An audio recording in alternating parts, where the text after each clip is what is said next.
হযরত জাবের রাদিয়াল্লাহু তাআলা আনহু তিনি বললেন, কুলনা ইয়া রাসূলুল্লাহ, তিনি বললেন, হে আল্লাহর রাসূল, আলা মা নুবাইয়ুকা, কোন বিষয়ে আমরা আপনার সাথে অঙ্গীকার করব? বিশ্বনবী সাল্লাল্লাহু আলাইহি ওয়াসাল্লাম বললেন, আলা সামঈ ওয়াত তাআতি ফিন নাশাতি ওয়াল কাসই, তোমরা এক নাম্বার যে অঙ্গীকার করবে সেটি হচ্ছে সুখে দুঃখে সদা সর্বদা তোমরা আমার আনুগত্য করবে।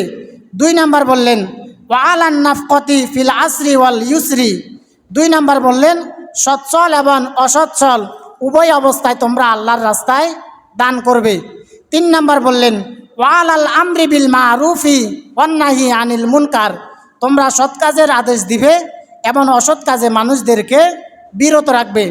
4 নাম্বার বললেন, ওয়া আলা আন নাকুলু ফিল্লাহি লা তাআখুযুকুম ফিহি লাউমাতুল ইসমি, আল্লাহর জন্য তোমরা কথা বলবে এবং কোনো নিন্দুকে তোমরা ভয় করবে না।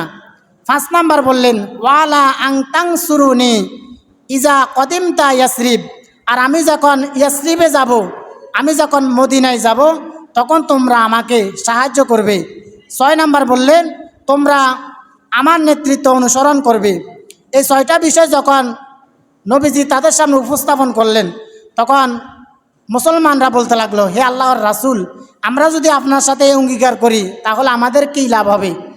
বিশ্বনবী সাল্লাল্লাহু আলাইহি ওয়াসাল্লাম বললেন, আল্লাহ তাআলা তোমাদের এই জানমালের বিনিময়ে তোমাদেরকে জান্নাত দান করবেন। সুবহানাল্লাহ।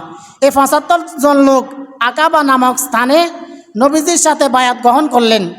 বায়াত গ্রহণের এই দৃশ্যটা দেখে আল্লাহর কাছে এত ভালো লাগলো, আল্লাহ তাআলা এই 75 জন লোককে সাক্ষী রেখে তাদের সামনে আল্লাহ তাআলা কোরআন আয়াত নাজিল করলেন। সুবহানাল্লাহ। আল্লাহ তাআলা বললেন, ইন্নাল্লাহা আশতারা মিনাল মুমিনিনা আনফুসাহুম ওয়া আমওয়ালাহুম বিআন্না লাহুমুল জান্নাহ।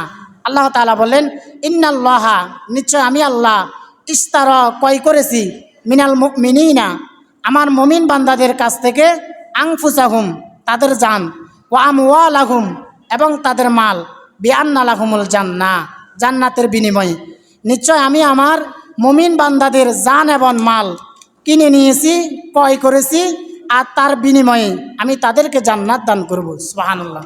দেখা গেল আস্তে আস্তে যখন তারা দাওয়াতি কাজ করা শুরু করলো এবং রাসূল সাল্লাল্লাহু আলাইহি ওয়াসাল্লাম যারা মক্কায় ইসলাম গ্রহণ করত, আস্তে আস্তে সবাইকে মদিনায় পাঠিয়ে দিতেন।